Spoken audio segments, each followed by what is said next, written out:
Today is May 28th, 2022. My name is Kevin Foster, and I am interviewing Edward Lee Roby for the Commemoration and Contextualization Initiative. We're on the University of Texas at Austin campus in the Mooney College of Communications studios. So thank you, Mr. Roby, for agreeing to this interview. This interview is being recorded, and the unedited copy will be housed at the University of Texas. Please know that if there's anything you do not wish to discuss, I'll honor your wishes. If there are topics you wish to discuss and I haven't asked about it, please do bring it up.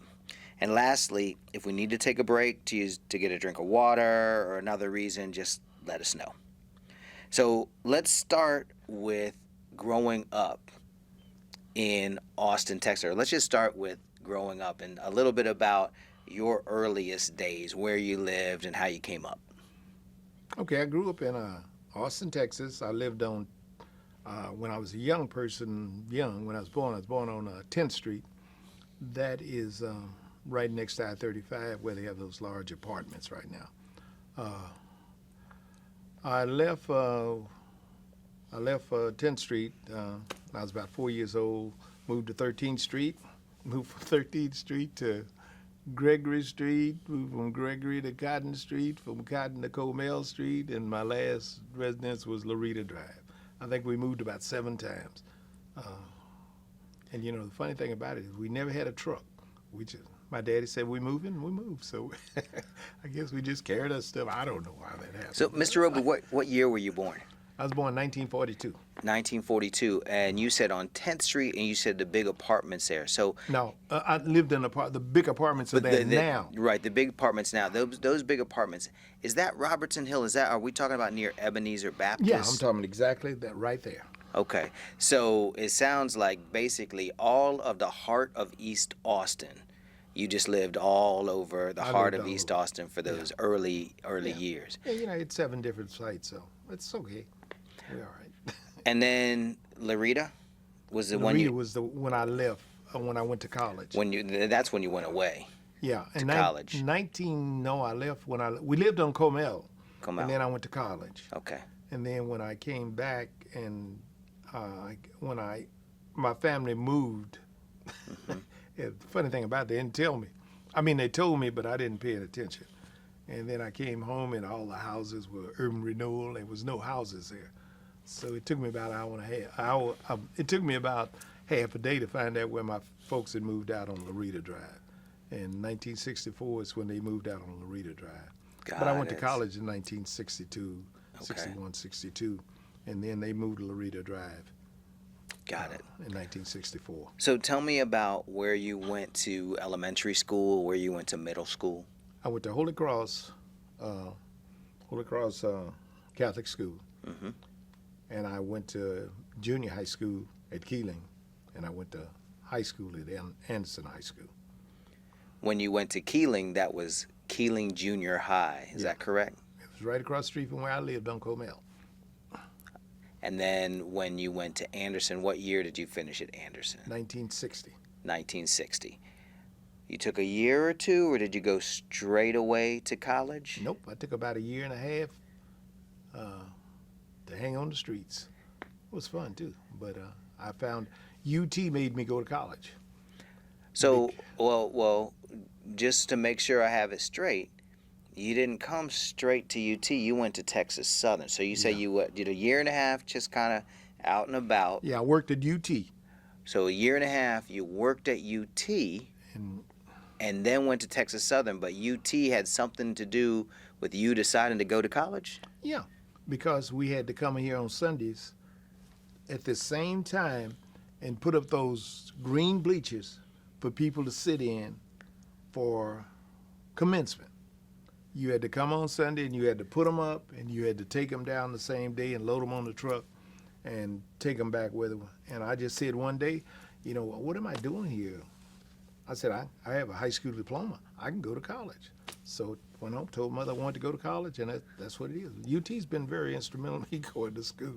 There's been some negative, and there's been some good parts about it. So that's interesting because So you come up in East Austin, Mm-hmm. and different folk have different things to say about UT in that era from East Austin. Mm-hmm.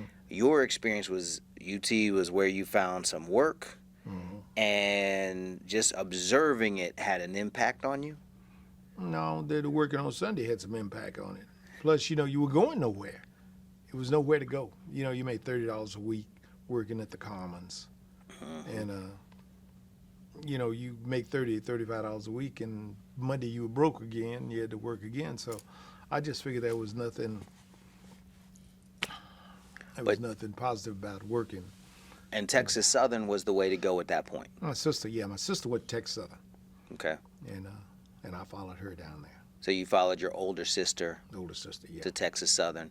And what'd you do at Texas Southern? Kind of just straight shot, or did you work, or did Well, you I play went some down there and sports? I hung around. No, I didn't do anything first semester. I went Okay. down there and screwed around. My mother said, I'm running out of money. You got to get a job.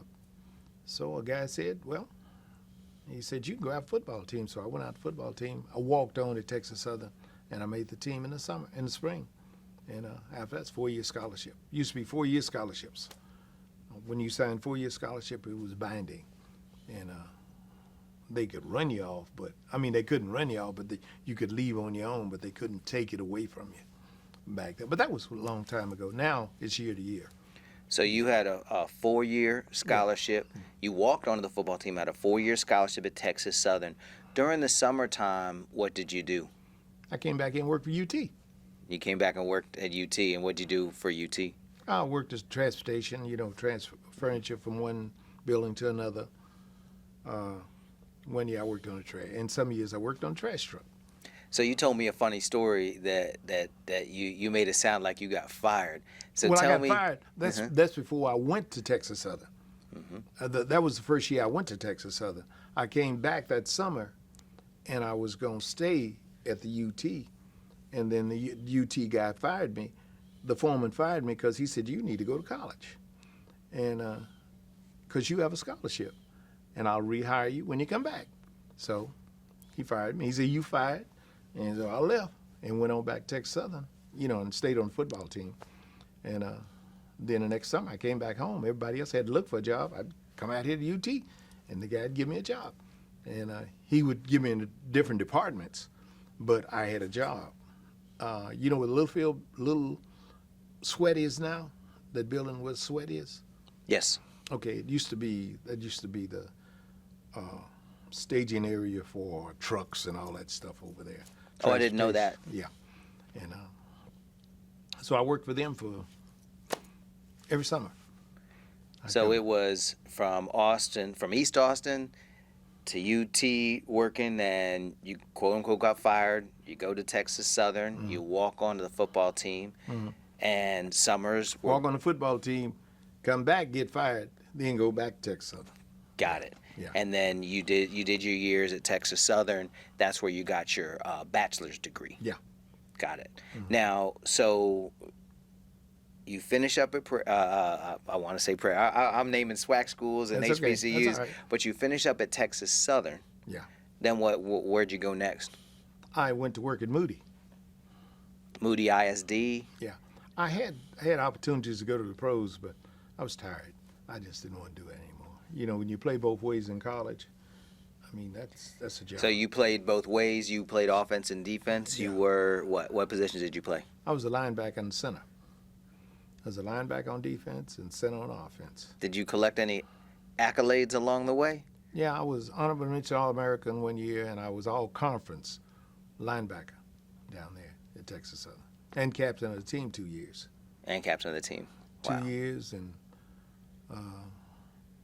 president of Letterman's Club, president of the Athletic Dormitory. I had a lot of jobs at Texas Southern. I was well known. I'm still well known at Texas Southern when I go back. Any organizations you were a part of at Texas Southern? No, but the football team, I pledged to Alpha, but I got hurt on the line. So, I got my knees cut up, and the coach said you either get a football scholarship or you can be an Alpha. So I decided to get my football scholarship. So I had to go back. I dropped out of the line. Got and it. Came back to That's how I. So you finished up later in terms of pledge Yeah, I joined process. graduate chapter here. Graduate chapter here in Austin. Yeah, 50 years ago. 50 years ago. 50 years ago. So Moody ISD, you taught there. Yeah. And what did you teach? I taught social studies and physical education and coached the girls and the boys. And after Moody ISD? I got married, and then I came back to Austin. You know, they weren't going to hire me as a coach. They were going to hire me as a coach at Moody my second year, but they were going to give it to the guy from Baylor as the head coach. And they fired the head coach, but the guy from Baylor just got out of school. They were going to make him the head coach, and I wasn't going to do that. And Moody ISD is up in that section it's of up there Central around Texas, right? So you came back to Austin with your new wife, or? I went back to Houston, then I got married, and then I went to Shreveport, came from Shreveport back to Austin. Are we talking a 3 or 4 year period No, we're here? talking about 1 year. 1 year? Yeah. You know, I got married in the summer, went to Shreveport in the summer. School started, I got a job in Austin, came to Austin, and stayed here a year, got drafted, and went on service for 2 years. So tell me, so if we back up and we go through the sort of moments coming up, moving in the different homes in East Austin as a little one, going to Holy Cross, going to Keeling Jr., going to Anderson. Tell me about where race plays into that. Is it a segregated setting? Is it big opportunities, limited opportunities? How's that play out? I don't know about being segregated. It wasn't that much of a problem because in East Austin, I never knew any. I guess you can say, white people. I didn't know one in my life. Not the whole time I went to school, you know, except the nuns at Holy Cross. I know Sister Anna Maria and, you know, and Father so and so. I knew those people, but those are the only white people I knew. I didn't know any other white people because we were all in East Austin, and everything we had was in East Austin. Well, we'd go downtown to 6th Street, and my mother worked at a cafe down there named Wing On's, and she worked right across the street from the Ritz Theater, and we'd come down there and get our little Ritz money, our money from Mother, and go to Ritz Theater, get on the bus, and come back to East Austin. Well, there was no such thing. The word segregation was just a word. It was we were segregated, but it didn't matter because we never went past Congress Avenue anyhow. Yeah, I was going to ask to help kind of place it geographically. So when you said, so you live on East Austin, back then was the line East Avenue or was the line Congress? Was there a point where, okay. Well, it was East Avenue because, you know, they passed that law in 1922 or something like that, that all Afro-Americans, colored people had to live east right, of, 1928? Yeah, Yes. 1928, whatever years. Yeah. That we all had to live east of I-35, but it was called East Avenue. It was called East Avenue back then. You know, we had to live, so we all lived over there. It was no problem. We had our whole community over there. But then when you came over to where your mom was your mom in the white downtown? Well, Or, 6th Street was, it wasn't white downtown. It was just downtown. Okay. You know. Had all kinds of stores, all that stuff on there, and stores we could go to, Gilmer's and the Ritz Theater, and you know, a lot of cafes and stuff like that. But you know, shoe shops, pool hall, and all that. Okay, stuff. so help me understand. Congress was the dividing line. Where you live and do most of your day to day is on the east side. Yeah. But then you could come downtown and you could go to shops. Was it like colored fountains, white fountains, or was it just anybody do anything? How did that work? Yeah, we just went downtown. We didn't need to do any. We didn't need to go to any fountains down there. We went down there. Only time we went down there on 6th Street was to go to the movie at the Ritz Theater, get back on the bus, go back to East Austin to the Harlem Theater. Sometimes we'd go to 3 movies in one day, and they used to have the Carver Theater on 6th Street too. So we'd come down, go to the Ritz Theater in the morning. About noon, we'd go to the Carver Theater. That evening, we'd go to the Harlem Theater. And Now, where was Harlem Theater located? It was located on 12th Street, 12th and Salina. Was that a way to beat the heat? How did you go to 3 movies in a day? That's just what we did. During the summertime, or just during the? I was in the summertime, because during the regular time we didn't do that because, we had to go to school and go to church and all that stuff right here. So our world was East Austin. It had nothing to do with what their world was over here. We didn't care what they did over here. It didn't affect us. Our football team was over there. Our bands was over there. Our restaurants were over there. Anything we needed was over there. Now, the only reason we had to come to town was to go and buy clothes. And back in those days, at Safeway and all that, they sold clothes, and we didn't have any stores there, like Cress's. We didn't have any stores that you buy clothes in. They were all downtown on 6th Street, and that's where we bought them, at 6th Street. And the only thing I can remember is one store called Gilmer's. It was on Merritt Schiff and Brown was on 6th Street, 6th and Congress, and we never went on the other side of Congress, really, not to go to a store. At least I never did, and they wouldn't let us go to the movies.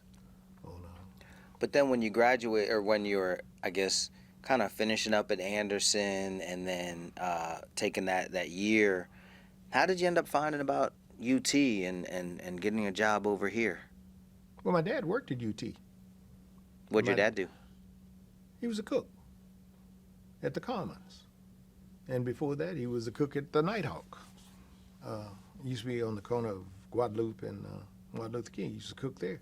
So I worked at the Commons, and then I'd, walk from the Commons through Freshman Field and watch UT practice, and then I'd walk on home. Tell me about watching UT practice. Now, that's the Darrell Royal era. Yeah, Darrell time, 57. That was just before I got into when I was at high school. And, UT was, and Darrell was, people get Darrell a bad rap. Darrell was not, if he was prejudiced, he wasn't openly prejudiced. Darrell was real nice person. In fact, when I was in college, our first banquet, Darrell spoke at that banquet. And the only thing I remember what Darrell said a long time ago, he said, luck is preparation meets opportunity. And I remember that from my freshman year. And I've always done that, preparation meets, that's when you're lucky, is when your preparation meets an opportunity. So, What banquet was this? Or what it was was my freshman banquet in college on the football team. At Texas Southern? At Texas Southern. And Darrell K. Roy was a speaker? Yeah. Did he come over down to Texas Southern? Yeah, in Texas Southern. Spoke at our banquet my freshman year. And that had an impact? Oh, yeah. And plus, then when I started working at Reagan years ago, Darrell was still at UT, and I'd go and sit in the press box with him. So I want to get to that, but I also kind of want to walk our way up. So the same time, you're young in East Austin, and the court cases start, like Sweat versus Painter and all that. Was that on y'all's radar at all?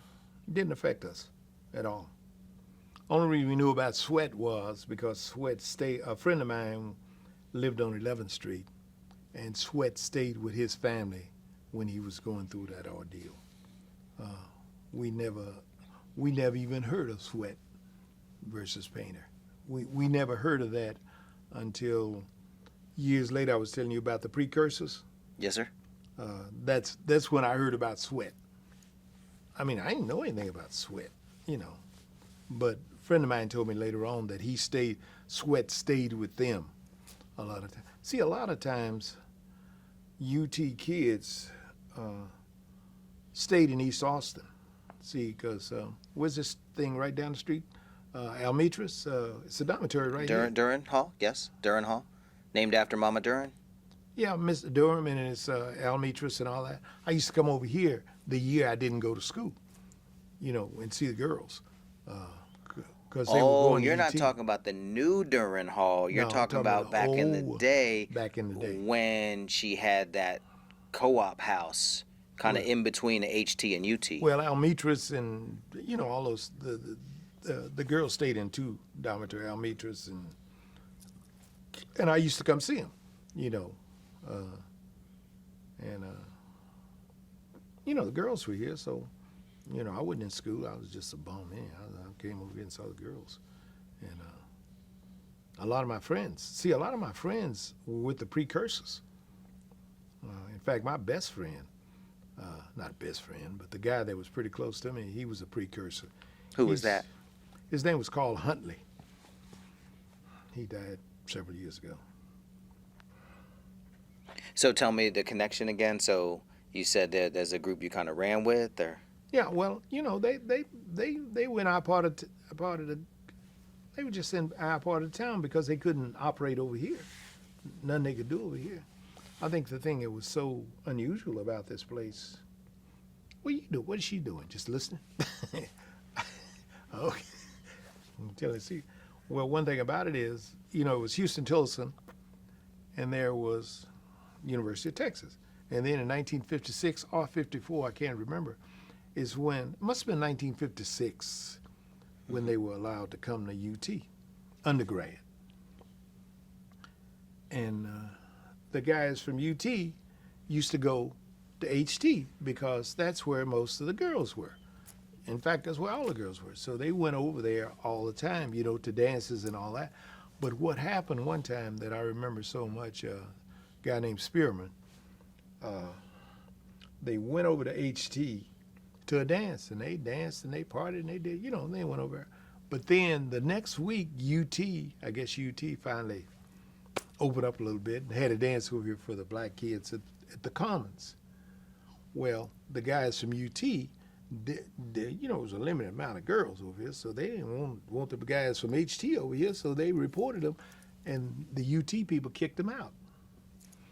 So the next time HT had a dance, the UT guys went over there and they beat them up because I held the coats. I mean, I didn't beat nobody up, but I was here. They were both of them were friends of mine, and they were running them back to the bus stop so they can go back to UT. So it was precursors in the HT. It was a. What's neat about talking to you, Mr. Roby, is a lot of the folks. Now there were definitely a lot of precursors from here in Austin that were Anderson Yellow Jackets and such, but also students coming from all over. Yeah. And what a lot of them talk about is exactly what you talked about, which is that their social life was kind of limited. Yeah, it was And limited so to us. they would have to go to East Austin, and East Austin was home. East Austin felt good. It felt like home. It just felt natural. And you have the receiving intake. It sounds like you have friends at HT. You have friends at UT, and so you're seeing the whole thing play out. And at this point, you're not a UT student. You're a Texas Southern student. I was not coming a home. student at. Oh yeah, then that I time was in not a between, student you at weren't all. a student at all, right? After Anderson, before Texas Southern. Yeah. So you were. Did you feel like kind of the watcher, like you could see No, all? I just had friends from Dallas, people from Waco, from San Antonio. They were precursors. And they were black kids that had to have something to do, so they came to East Austin. And we weren't. So the black kids at the same age group, UT or not, you got to know each other. Yeah, we got to know each other. Plus, my daddy hung on the streets a lot, and a lot of the UT guys, 11th Street was the closest place for them to go to. So they would go to some of the clubs on 11th Street, and they would run into my baseball talking daddy. So he'd always talk about baseball. So they would all know him. And so I got to be friends with a lot of them. And I'm friends with Leon. I don't know if you heard Leon Hollins. Mm-hmm. Leon Hollins is, in fact, he just received some kind of award from University of Texas for being an outstanding alumni. He was here during that period of time. And when you talk about 11th, you're talking about a section of East 11th, very near Keeling Junior High. I'm not talking about that deep far down. I'm talking about 11th Street from the freeway until about Navasota, where they have Victory that Grill. restaurant, Mhm. where they past the Victory Grill. It's all the way down to the light. From the light back down to I-35 is where kids would come, and the white kids would come to school, come over there to Charlie's Playhouse. And the only thing we know so unique about Charlie's Playhouse is when the white kids came in and we were sitting at the table and we wasn't buying nothing, he'd make us get up and give our seats to the white people. So that's what we didn't like about him, but that's okay. Yeah, so tell me a little bit about that scene. Is that a music scene? Yeah, it was dancing? a music scene. You know, the Victory Grill was there. They had all kinds of clubs on. You know, 11th Street used to be full of clubs. You know, you see eating places now, but that ain't the way it used to be. It used to be clubs. It used to be a club right next to the Victory Grill. It was clubs all the way down past to that light. It was clubs down there on both sides of the street. There was a cab stand there, a liquor store there. My mother's first cousin owned the club down there. So, you know, it was a lot of clubs on there. And UT students who came, the white kids from UT came to those clubs. And, you know, nobody would beat them up. The only negative thing we had about it was the guy that owned one club. He'd make us get up and give us, people paying money, and we sitting there shooting a bull. So we had to get up and leave. But we didn't get really excited. We talked about it, but it would, it was just business, And so it was Charlie's Playhouse. And there was a lot of dancing there. They had a stage there. And on occasion, they may have somebody from some real important person to come down there, like Jackie Wilson or something like that. And see, if you go down to that light, if you recall this light it used to be a hotel down there it was a hotel down there, and that's, since black people couldn't stay in hotels downtown, they would stay at this hotel. And that's where Little Richard and Ike and Tina Turner stayed, Jackie Wilson, B.B. King, all those people would stay at that hotel down there.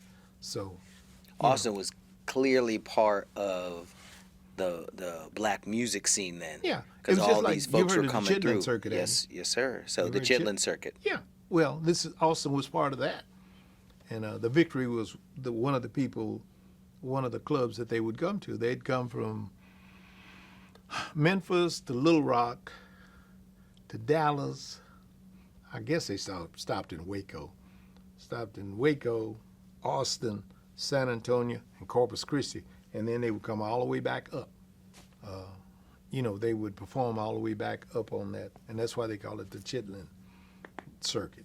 And so, I love hearing about just the social side of Austin during that time. We don't hear about that as much. And and Doris Miller was a big place too. Doris Miller. Yeah, it was a big place for the real big concerts, like Little Richard and Ike and Tina Turner and Jackie Wilson and B.B. King and Bo Diddley and all those people right here. We saw those people when they were here on the Chitlin Circuit. That was years ago, though. I didn't get to go to a lot of them, but, I heard about them. I was young, but I didn't get to go. Plus, my aunt in San Antonio owned the club in Corpus, the Chitlin Circuit. So, the Blue Front, they owned the place down in, I don't know if it's called Blue Front, I don't know what it's called. But she owned the club down there. Her husband was her boyfriend, drug dealer and all that. I never saw my uncle. I never saw him because every time I go to Corpus in the summertime, he was in Lexington at a drug rehab. But he finally died.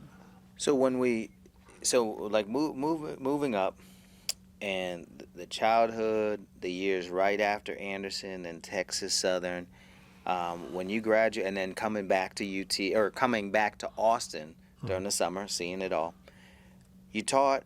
You became a school teacher. You taught at Moody ISD. You moved around. Then you came back to Austin, and then settled kind of for good. Yeah, see, I got married. My wife was in Austin, and I had a job here. When you get drafted in the military, when you come back, they are obligated to give you a job back. So where does the military fit in? What were the years that you got drafted? I was 68. Let's see. I was here 67, 68 with my wife. I got married in 67 all the way to June. I got married in July, but I got drafted. I had a postponement, so they told me I had to go to the service. So in 68, I had to go to the service. And from 68 June the 19th, 1968, I went to the service, and I was there to the 70s, a whole year, So 2 years. That must have been. Now you graduated from Texas Southern in what, 66? Mm-hmm. And got married. We're settling in, Mm-hmm. and you can actually give me the date of your induction. It sounds like you said June 19th. So was that a momentous? Is that an important day in your life? Well, 19th of June's always been a good day. Well, June 19th, Yeah. Juneteenth. Yeah. So is that part of why you remember? I did. So I Yeah, was that's thinking why I remember, because it was June 19th. you remember it because it was Juneteenth. Yeah. Got it. And then you were over Vietnam. I was Vietnam, November to, I was over at 9-10 months, something like that. You stay there a year. And so I was there, and then I went to Hawaii. Then I was in Hawaii 8 months. And in Hawaii, I was the athletic directors for the children's program on the base. They're on Schofield Barracks on that base right there. I ain't do much, but that's what they call me, the athletic director. So But they put you around, so you must have had teaching in your blood somehow, because I'd already had a degree in teaching. you had the degree, you had started, so the military recognized that, so you did the end of your time in the military. I don't know if they recognized it. They just didn't have nowhere else to put me. You got 25,000 people coming out of Vietnam, and they all in Hawaii. You got to give them some kind of job, and you look on that and say, this guy has a degree in physical education. We make him the youth athletic director, with the colonels and all them kids on the base. And they played basketball and played baseball and all that stuff, and I was the overseer. And then when they were out of school, I didn't do anything.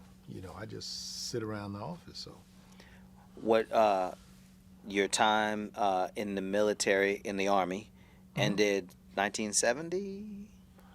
1968 to 1970. 1970. So what happened right after that, after you came out of the military? I got a job at Webb. Webb would be Webb Middle School? Yeah, as well junior high then. Webb Junior High. Yeah.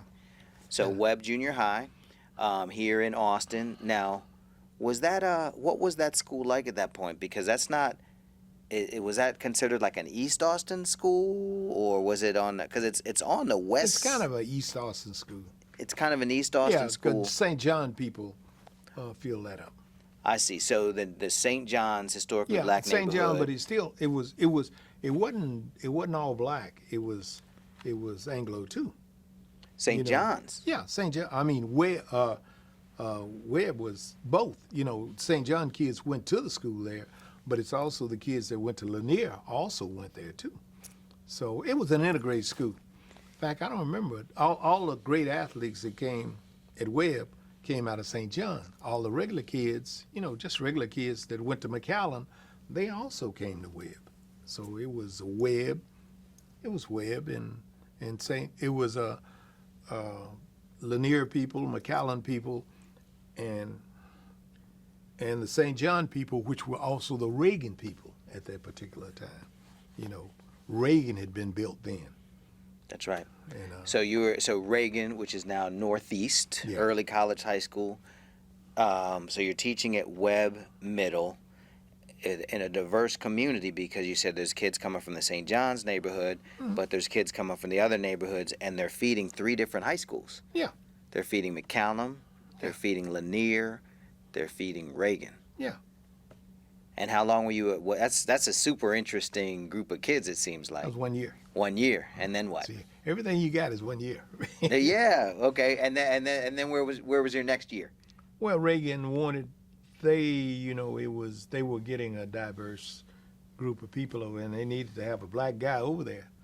And they spotted me at a track meet, and I was working so hard at the track meet that one of the coaches said, well, maybe we need to try to get him over here. They had lost their head coach, who was Travis Raven. You'll probably read about it. Left and went to the athletic office, and they had to have another coach. Everybody else bumped up, and they had to bring a coach in. And they didn't have any minority coaches over there, so this guy saw me working so hard, so he asked me. And that year, my first year at Webb, they won the state championship. Reagan did. Yeah. Reagan football. Yeah, but I didn't know that because nobody told me. So what are the students at Reagan look like right now? This is the early '70s. Yeah, it was Is a mix. everybody, and the people that pulled the thing together were the rough kids from St. John. I mean, from that part of town. You had all those kids, and you had great kids that lived in University Hills, and then you had those other kids that went to Austin High. But the thing that brought the thing together, that tipped the balance, were the kids from St. John. Ely and all those kids, and a lot of those kids went to University of Texas later on. Black kids went to University of Texas, but that was the thing that pulled it together. You named St. John's and you named University Hills. Can you say a little bit more about those communities? Well, University Hills was where kids from Reagan went to school. That's where they were from. Now is that like black middle class? No, it wasn't black middle class. It was still white. See, University Hills early '70s is still white. Yeah, even late '60s. Late '60s was still white. You know where Pierce Saddler is now? Yes, See, sir. that all used to be white. And because I coached a lot of those kids at Reagan when I got there in '71.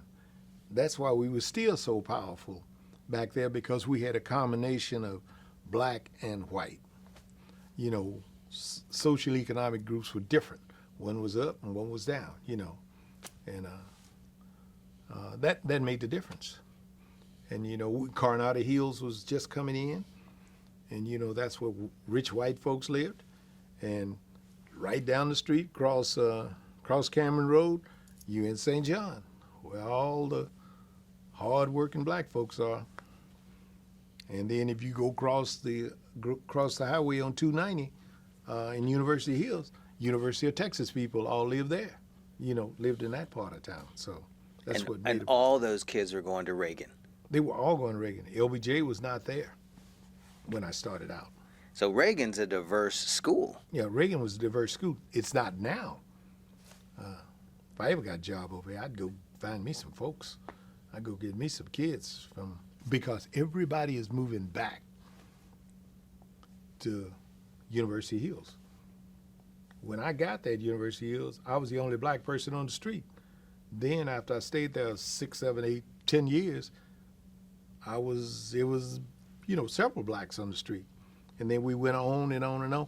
And the last 10 years, whites are back in University Hills. You just got to look and see where the white people are. And my neighbors are white on all sides of me. I got one black lady over there, but she's a widow. But everybody else is white. Now we've jumped forward, but in a way we haven't, because you've lived in the same place for a minute. 53 years. Mm-hmm. And so you're right around you. You've watched your neighborhood change this way and that over the years. Yeah, and I love it down there now. I got Dave is on the left side of me. He's white. Across the street from me is Carter Fields. He's white. Next door to me is Austin McAfee. He's white. Across the street is another house. They're white. And I mean, they're great neighbors. In fact, Dave, if things don't look right in your neighborhood, Dave will fix it for you.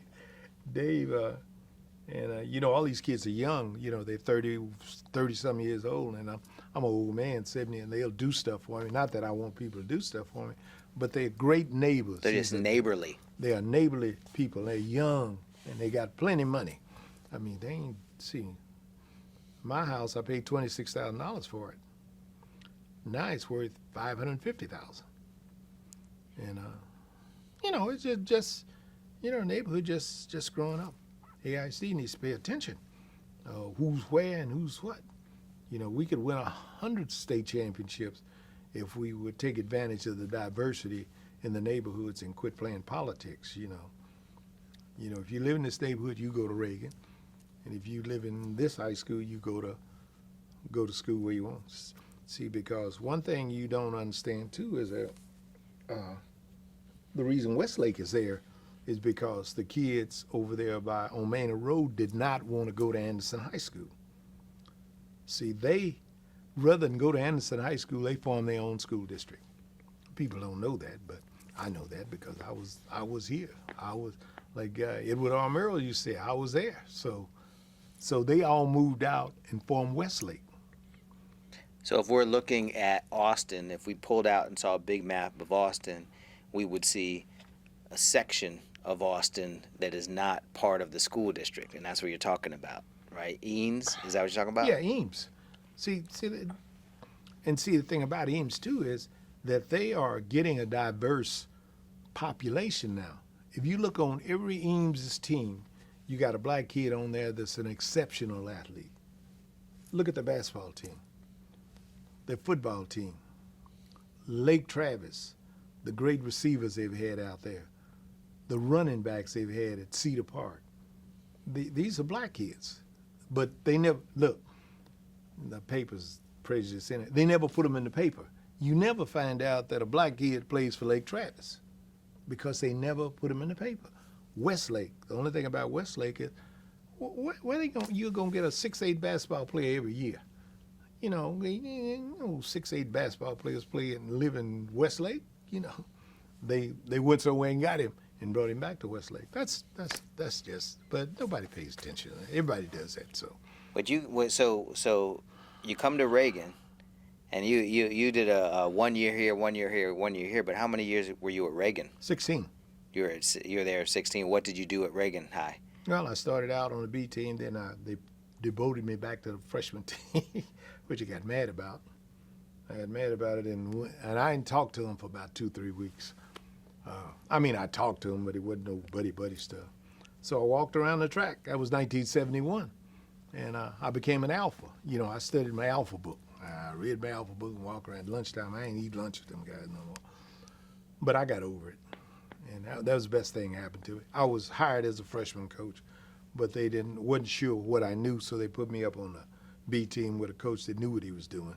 And then when somebody had to go on the varsity, they moved him up and moved me back, and so that's okay. It worked out great, and I learned everything I learned from. So you coached the freshman football team. Coached the freshman football team my second year. My first year I coached the B team. I didn't know what I was talking about, but. And you were a PE teacher or history teacher? Yeah, I was a PE teacher. Yeah, I got an award over at being a PE teacher for best PE teacher for two decades at Reagan. I have a plaque at home for it. They gave me that. I was a great PE teacher.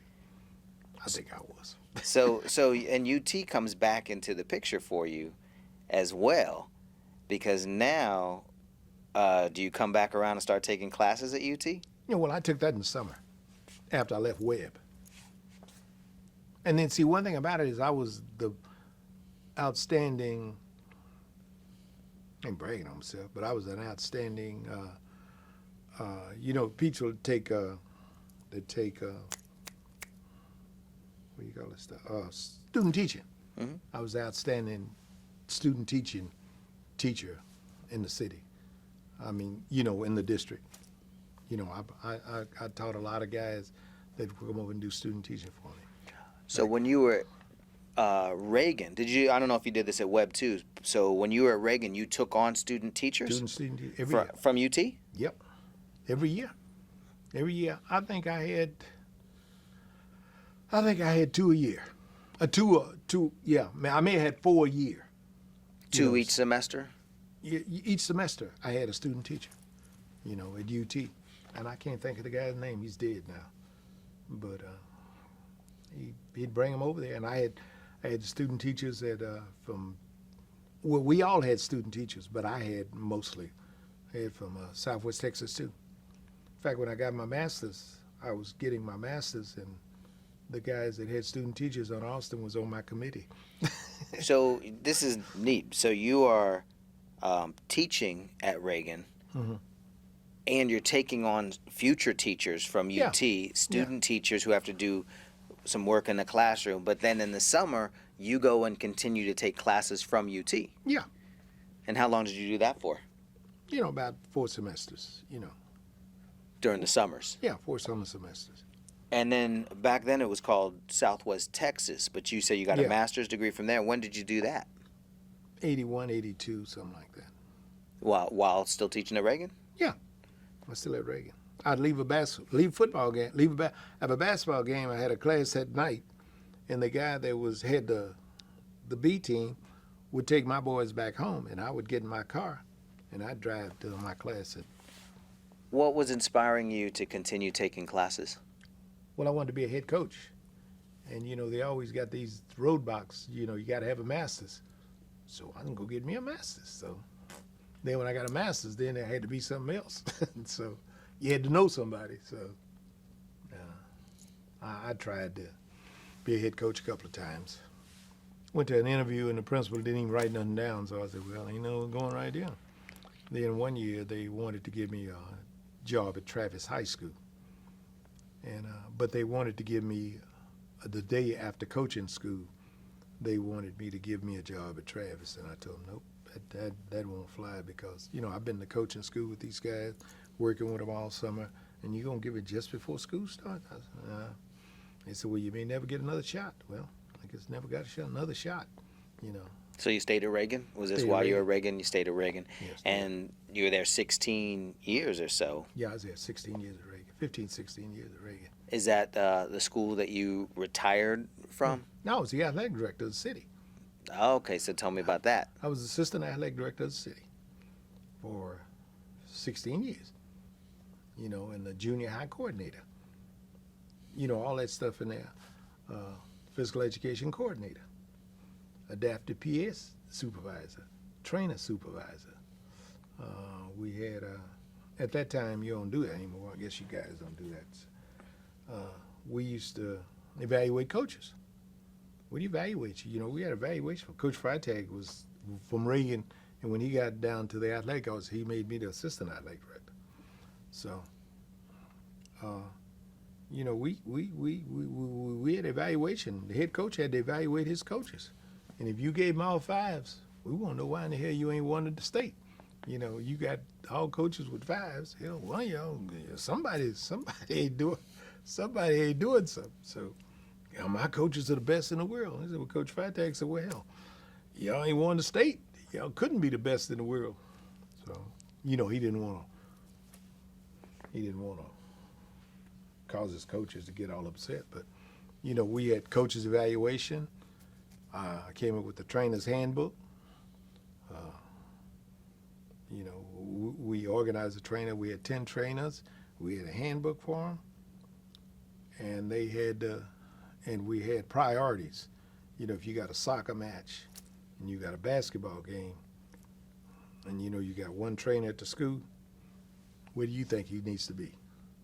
It ain't at the basketball game. It's at the soccer field, because we don't have anybody at the soccer field, but a few people.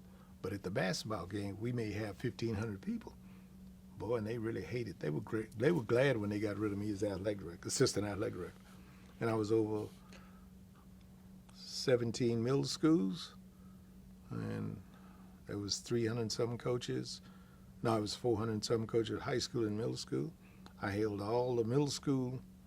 I held all the athletic directors meetings when Leon Fuller came in. You know Leon Fuller? No, well, he used to be the coach at UT.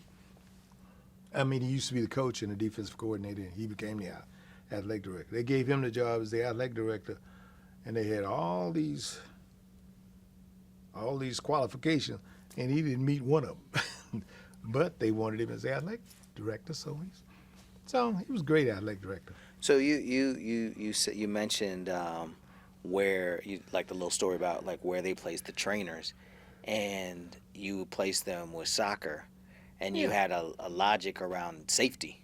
Yeah, I had safety. You know, we don't care how good the sport is. This is where you need to be. And it was written down. It was a soccer's handbook. They helped write it, soccer's handbook, and so we wouldn't have any problems on who had to be where. Now, the principal couldn't eliminate. He couldn't come in there and say, well, no, I want my trainer to be here. No, that ain't this. This is district policy.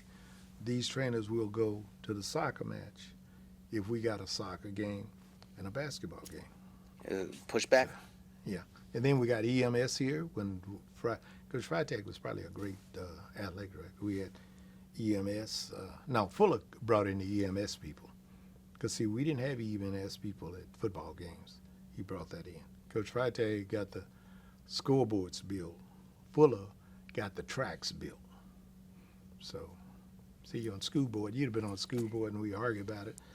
And we'd say, well, maybe we can get 3 in at a time, you know, all-weather tracks. And went in there, and he said, well, you know, we had somebody discussing all that. And then the guy, somebody on the board said, well, why don't we just give tracks for all the schools?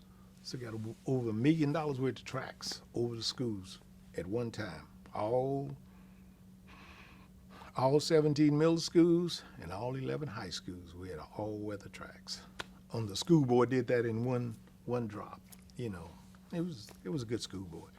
I think Small might have been on that school board. This is a while ago. Yeah, it's been a while back. So, you know, each one of those athletic directors did something different. So you had a teaching career, and then you had an administrative career in the local school system. Yeah. And then in those early years, you were taking classes and getting another getting the masters and taking more classes so I could become at a UT. head coach. Right. They wouldn't let me be no head coach. So, and then when they decided I was going to be a head coach, I said, nah, too late now. You know, why would I want to be the head coach and I'm the assistant athletic director of the whole city? You know, that don't make a lot of sense to me.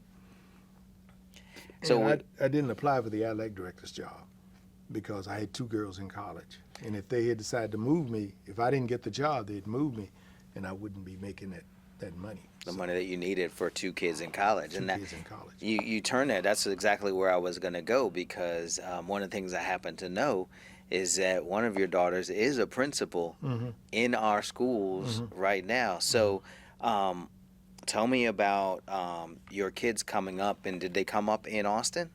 Yeah, they came up in Austin. They went to school at Wynn Elementary School, and they had a school where they had the 5th grade over at someplace off of, I can't think of what the name of that school was. It's closed now. But, you know, the young girl would go to elementary school at Wynn, and then her sister would get off the bus and pick her up, and they'd walk home. Because at that time, we had a vacant lot right between our street and the school, and they didn't fill that vacant lot till they finished school. So when they got out of school, they were geared to go to Pierce, but I was a Reagan coach, and other folks went to LBJ, so we sent them to Lamar. So they went Wynn Elementary, Lamar Middle. Yeah. And then where did they go to high school? Did they go to Reagan? They went to McCallum. They went to McCallum, because Lanier and McCallum are, of course, very well, I was in the school close. district, so we could let our kids, you know, they'd help us. So Wynn, Lanier, McCallum. And then where did your daughters go to? You had 2 daughters. Where did they go to college? One went to Grambling, one went to Southern. Mother went to Southern. Daughter went to Grambling. Her uncle went to Grambling. Aunt went to Grambling.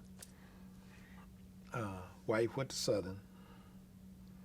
I went to Tech Southern. So I'm intrigued by. So I see the Southwest. I see SWAC. I see the SWAC connections. You've got all family that did HBCUs, including yourself, but you also have the relationship to UT, you know, because I've heard you speak. Yeah, so.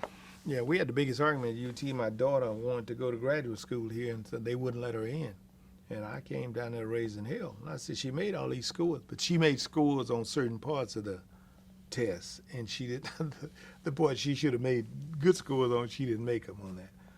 But she didn't go to UT. She went to Southwest for a little while, and then she went to UT and took some courses. But then they told her she needed to go to Southwest, so she went to Southwest a little while, and then she went to some other school. She got in debt, so. But my wife went to UT because she had to get certified to teach in Texas. She went to Texas Southern, but she took the wrong courses when she went to Texas Southern. So when she came back, she had to go to UT. And to get her teacher certification? Yeah, get a teacher certification for Texas. She already had teacher certification for Louisiana. So You have a real instrumental relationship to UT. I mean, your father worked here, have worked at UT. In addition to other restaurants in town, the Nighthawk is a pretty historic established. I mean, of course, it's gone now, but that was it. But so your father cooked at UT. You worked at UT. You took some classes at UT. And my football career, although I had a great high school coach, the stuff I learned that year by not going to school and watching the UT people, I learned an awful lot. Tell me more about that. That year off after Anderson. Yeah. Before I worked at Commons. You worked at UT Commons, and so you watched football. You watched. Well, when I watch, you walk home, you get out of practice, get out of work 3:00, and UT's practicing 3 or 4 o'clock, and they had Freshman Field. I don't know if you know where Freshman Field is. I don't know if I do. It's over by that pump. Yes. Okay. Yes. Yeah, right next to the stadium. There's a very beautiful field now, but behind the San Jacinto dorms. Yeah, I don't know what now, but I know there's an oil well. Yeah, oil well. But I used to walk across there. Okay. And UT used to practice there. They didn't practice on a football field. They practiced there, and that's where I used to watch. I learned a lot from those guys there. And UT. Practices were open, or were you? Well, I mean, they ain't closed nothing up back there. Oklahoma had to start cheating then, so anybody could watch, and I would watch, and I learned an awful lot. And see, when I started working for AISD, when Fuller got there and some of the coaches got there, UT was very, very,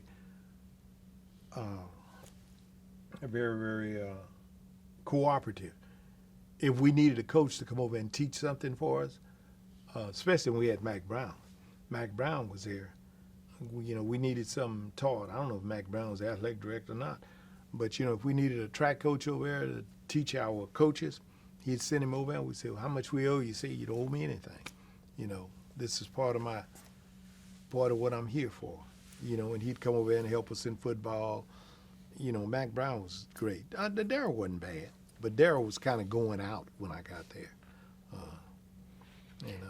So I was leaning on those earlier times when you told me that you the times you worked for UT, the times you watched the football practices, but you're saying even into your career as assistant athletic director for the district, there was a relationship between UT and AISD, sending coaches out, maybe doing clinics, maybe working with folks. When UT had problems with their practice field, we would let them come down to House Park and practice.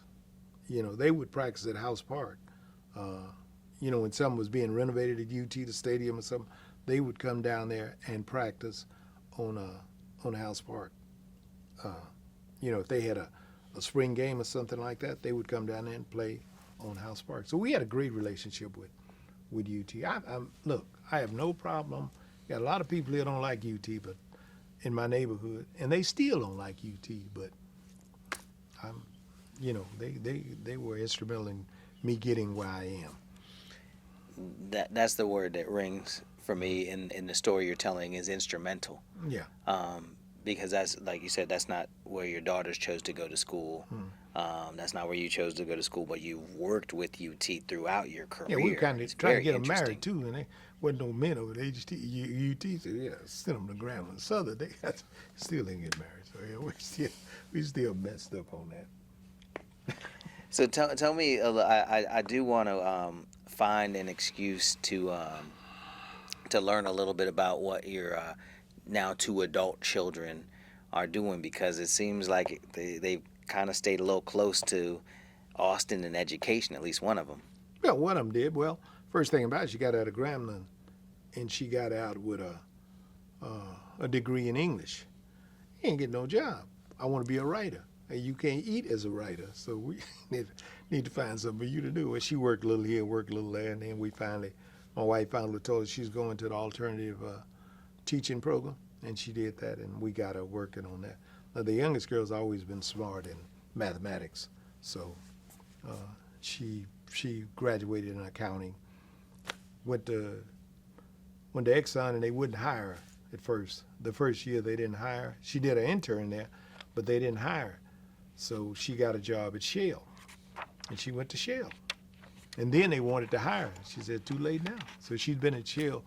She just has to get about another year and a half before she's bonded, or whatever they call it. And they still have a retirement for her people in Shell. So she's doing fine. She needs a couple of more years.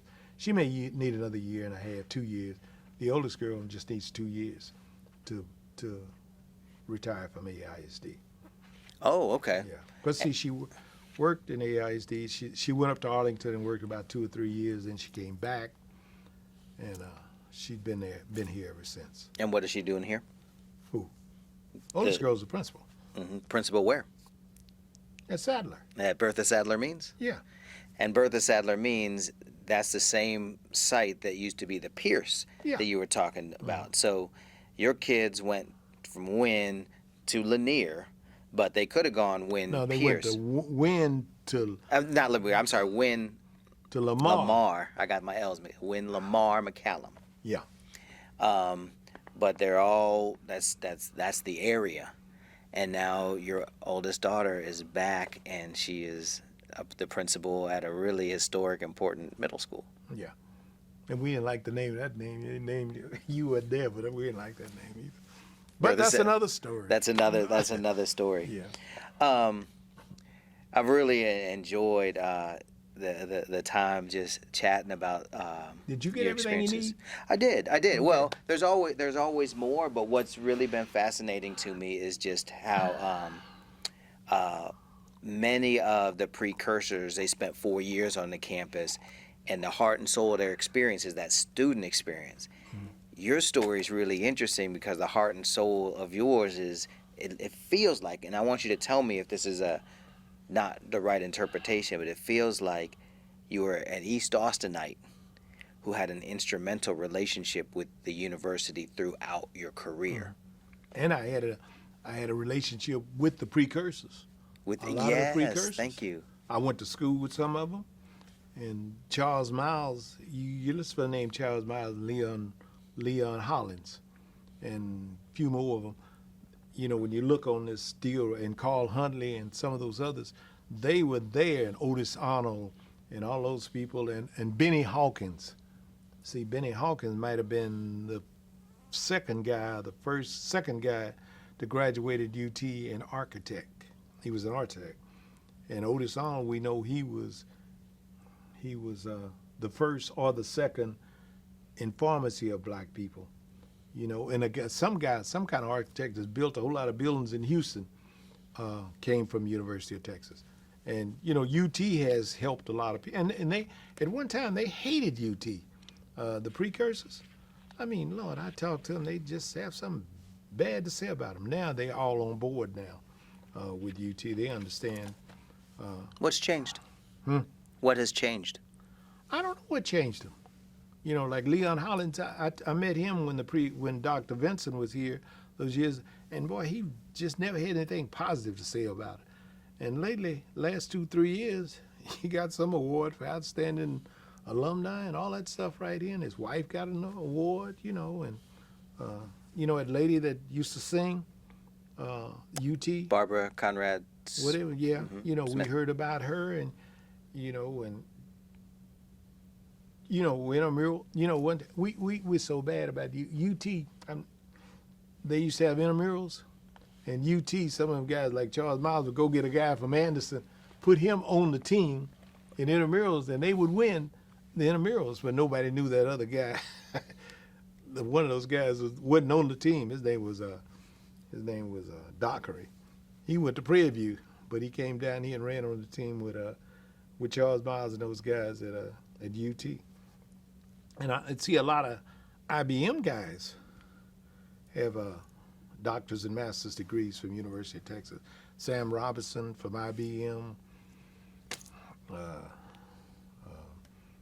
It's just a lot of them that I knew. See, in the 1960s, late 60s, IBM opened up, hiring black people. So a lot of people, engineers came out of Oklahoma State, Prairie View, and all that, and they got on the staff, and they stayed. And we knew all of them because teachers and, engineers and doctors and all that. It was such a small group of people that were well educated that we all ran together. And we all were together and see IBM. But now, IBM got big, they broke up and Dell came in and all that stuff right here. But, you'd be surprised how it was back in the late 60s, early 70s, how it was such a community of educated people, educated Afro-American people that I used to know every doctor in town. I knew every doctor, every black doctor in town. And, wasn't that many around here. Dentists, I knew all the dentists, Dr. White, and, it goes on and on and on and on. I've been here 70-something years, 75, 79 years, so I know a lot of people around here. I'm not arguing about, you name schools who you want to name after, but let's name people that made a contribution. I thought they should have named the school after me. And I've been here 38 years. And I'm an alpha.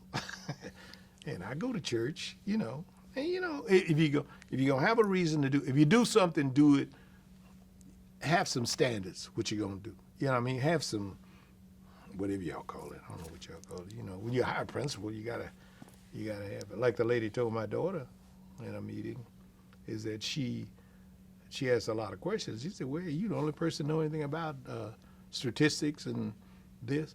The problem was that when she was assistant principal at school, the principal never went to the meetings, and I always sent my daughter to the meetings. So it really helped my daughter out, Well, I can't go today. Miss Roby, will you go to the meeting? And she did that for 4 or 5 principals. So Here in the school district? Yeah, in the school district, Garza, Small, all them schools right here, Then the principal leaves, goes on maternity leave, and leaves her there, and they don't put nobody to replace. They just, how long you get, 6 weeks? Yeah. Well, you got to know that you're on the board. So, you jump up and go. I know you're tired of talking to me. You got your board. No. They don't need no assault rifles. When we came out of Vietnam, they would, we all tried to sneak AK-47s back to the United States that we just have as, as prizes. They wouldn't let us bring any of that stuff back here, because they said and the 30 clips, we didn't have 30 clips when I was in Vietnam. We had 10 clips, Now the communists, they had 30, but we had 10. You'd be surprised what people want to fuss and argue about, And, all the stuff I've told you would go under that subject of critical Race theory? We're not saying what happened 400 years ago, we're going to punish the white race for that. That's not what we're saying. We just want people to know that this happened. And if you don't behave your darn self, you don't go to school, you don't get an education, you don't get this, you don't get that, you may be in that same predicament again. And that's what I'm telling these young boys. You can't tell these young boys, it's got to be stupid.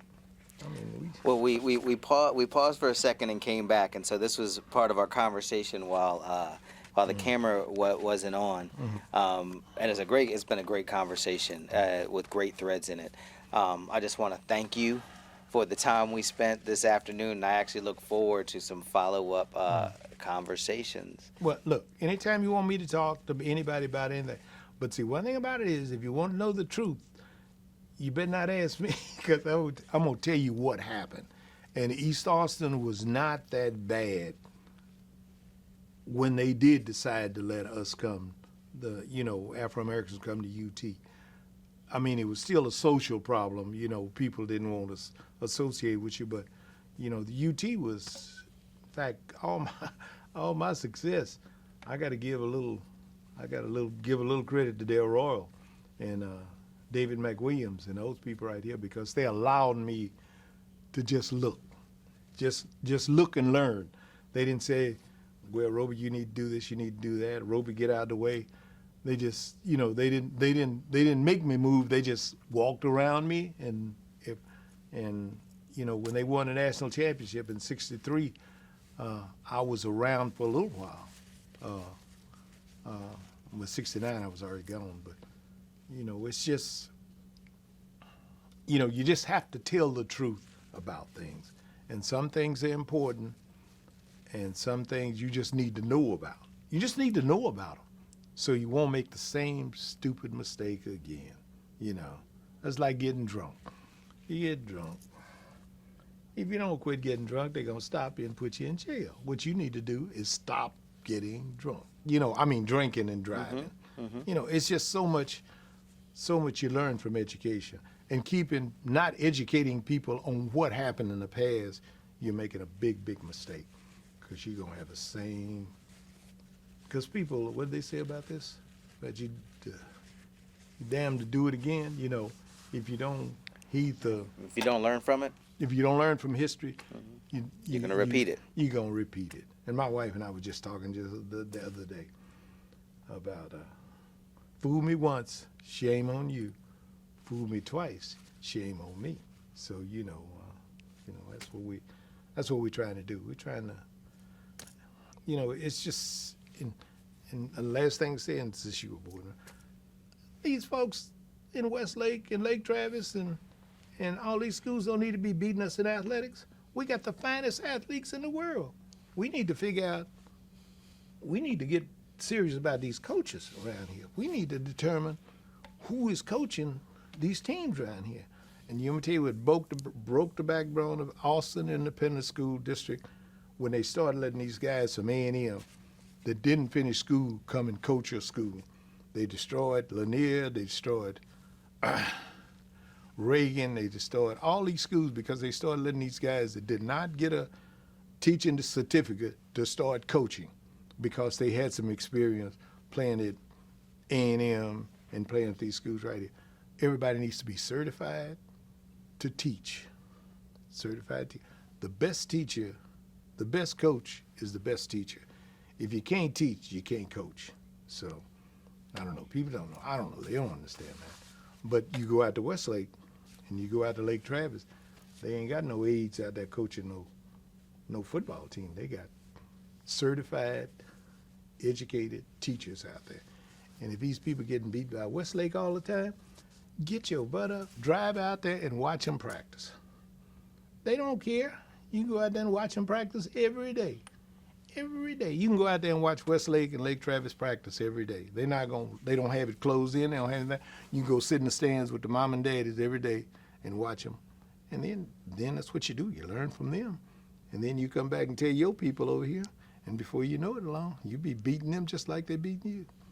And economics and education has a lot to do with winning football games. You ain't gonna win no football games if the kids don't have independent thinking. You gotta be able to think. You gotta be able to figure it out yourself. The coach can put you out there with all this junk, but then when you get in the game, you gotta figure something out on your own.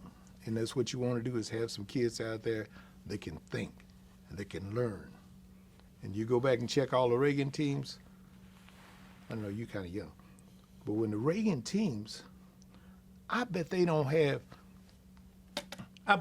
5 guys out of all those great teams they had at Reagan that went to the pros. I bet they don't have 5 guys. Now you got a lot of doctors, you got a lot of lawyers, you got a lot of, administrators, you got a whole lot of people doing that. That makes the difference. You got to have some independent thinking to be. I'd be a great coach now because I've learned so much from just some kind of that critical thinking deal. Just go back and let them learn. Let them learn. You don't want to be no slave, man. I'd have made a terrible slave, me, because I'm an independent thinker. I'd have been trying to figure out some kind of way to get away every day. So, but you learn. I just talk a lot about that stuff. Well, I've loved it. And this is going to be useful for a lot of people. And you also verify, like, it's another angle on the story, another piece of the puzzle. So I've really enjoyed this. I've really enjoyed it. And all your experiences in life determine what you're going to be or how you're going to be successful. But see, I'm a big church. I ain't no big church person. I'm kind of church person. You heard that song, "Order My Steps"? Yeah. Yeah. See, everything. I didn't want to be nothing. I mean, I ain't had no ambition to be nothing. But God ordered my steps. He determined what I was going to be. I'm gonna tell you this last story. My wife, I told my wife when I was in Vietnam, I wasn't afraid, I wasn't scared, I wasn't nothing. And I wasn't doing no praying and all that. She said, "Yeah, but I prayed for you the whole time you were over there." And I said, "You did?" She said, "Yeah." She said, "I prayed for you. You don't have to pray for yourself, because I prayed for you." And I started appreciating her more when she prayed for me when I was walking in them jungles with that mud and those boots and those. Lord, it was. I don't know if your dad went. Somebody's dad told me the other day he went. I mean, it wasn't hell, but you got used to it. But who wants to walk around the jungle with boots and mud and rain? Sometimes it rained in the morning, and the sun would shine for 3 hours, and then it rained again. And that was just Vietnam for you. And the only thing I like about Vietnam was the breakfast. They had great breakfast. Get up in the morning, eat breakfast. A big carton of milk, chocolate milk, big carton of regular milk, good orange juice, eggs, bacon. I mean, you just, and I'd eat and go get back in my bunk and sleep another hour and get up and go search and destroy. At lunchtime, 11:30, we took off. We took off for lunch. We didn't care what the Viet Cong did. If he took off, he probably took off for lunch too at 11:30. Wasn't no fighting between 11:30 and 1 o'clock. That was the rule? Everybody was taking a nap or sleep. Yeah, that was just fun. That's good. I know I talk a lot, but I've loved it. I've loved it, and I'm grateful. Thank you so much, Mr. Roby. And anytime I can help with kids or anything like that, I can just sit there and they can ask questions. I mean, I don't have to talk to them all the time. Sometimes a bunch of kids just got to ask some questions, man. What the?